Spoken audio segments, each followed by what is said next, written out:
Hi, and welcome to the Racial Introductions podcast. From ancient Greece to branding, globalisation to Homer, and logic to fashion, we'll showcase a concise and dynamic insight into a range of diverse topics for wherever your curiosity may lead you. So here is today's very short introduction. My name is Donald Wright. I teach at the University of New Brunswick, and I am the author of Canada, a very short introduction. I have been thinking and writing about Canada for close to 30 years. Still, it's a difficult country to know because it stretches across 6 time zones and 10 million square kilometers from the Atlantic Ocean to the Pacific Ocean, and from its southern border with the United States to the high Arctic. It defies quick and easy generalization. Canada is the second largest country in the world, but only 35 million people live here, making it smaller than California. It's also one of the most diverse countries in the world. Most Canadians speak either English or French, of course, but more than 1 in 5 Canadians have another language as their first, primarily Cantonese and Mandarin, but also Punjabi, Tagalog, Arabic, and Swahili. Incredibly, 126 different languages are spoken in the Toronto District School Board.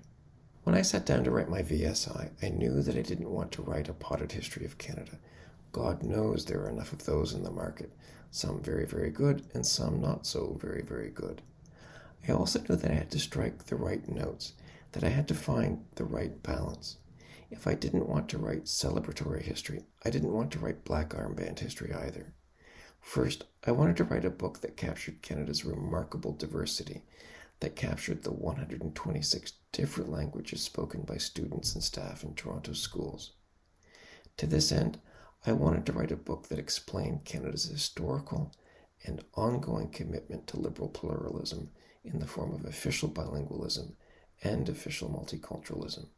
As I tell my students, it's not insignificant that French language rights, especially French language education rights, are enshrined in the Charter of Rights and Freedoms. Nor is it insignificant that, quote, the preservation and enhancement of the multicultural heritage of Canadians, end quote, is included in the Charter.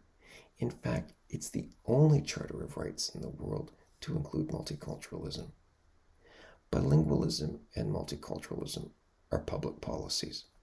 But, again, as I tell my students, they are also expressions of shared values and of a shared commitment to difference, accommodation, and inclusion. But at the same time as I wanted to write a book that explained Canada's commitment to pluralism, I wanted to write a book that acknowledged Canada's long history of settler colonialism and the dispossession of Indigenous peoples. Dispossession isn't the only story, of course. History is never a one-way street, and Indigenous peoples have been and still are actors in Canadian history, from the first encounters with French explorers in the 16th century through to the present national conversation on truth and reconciliation. But if it's true that history is never a one-way street, it's also true that Indigenous peoples got the short end of the historical stick. No doubt I'm mixing my metaphors, but colonialism was a powerful force, drawing Indigenous peoples into market economies, pushing them onto reserves, often on marginal land, and sending Indigenous children to residential schools with the goal of assimilating them. To locate the balance between pluralism on the one hand and settler colonialism on the other, I looked to Ramsay Cook, a much respected Canadian historian. Taking a generous, capacious view of the past, a view born on the wide, open prairies of his childhood, Cook pushed his students to see Canadian history as something plural, open-ended, unfinished, and ongoing. It's a view of history that makes room for Indigenous peoples and settlers, men and women, French and English, black and white, farmers, workers, queer people, immigrants, and refugees. In short, it's a view of history that makes room for Prime Minister Justin Trudeau and the Syrian refugees he welcomed at Toronto's Pearson Airport in late 2015. I quickly learned that writing a very short introduction can be a very long ordeal. At one point, the editor I was working with likened the VSI to landing a large plane on a short runway. You have to keep circling around and trying again.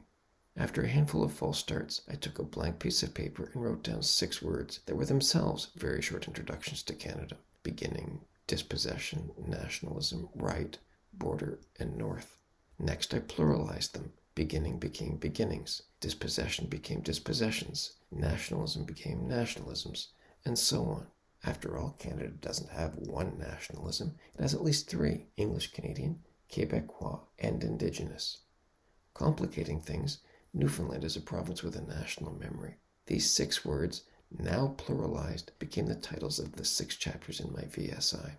As an historian, I'm interested in people, in who they were, and in what made them tick. Throughout my VSI, you'll meet everyday people who led interesting lives and who did extraordinary things, like Marie-Joseph Angelique, Portuguese-born African slave in 18th century Montreal, who burned down her mistress's home, a common form of slave resistance. You'll meet Augie Morasti, who, as a 5-year-old child, was sent to a residential school for Indigenous children in Saskatchewan in 1935, and who, much later in life, wrote a powerful memoir about his experiences. You'll meet Pauline Julien, the passionate Quebecoise singer who dreamed of an independent Quebec in the 1960s and the 1970s.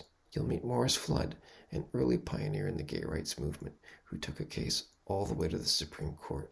And you'll meet Thomas Berger, who led a government inquiry into the building of a natural gas pipeline in the Mackenzie Valley, located in the far north in the Yukon Territory, and who recommended in 1977 that construction be delayed until outstanding land claims with the land's Indigenous owners could be settled.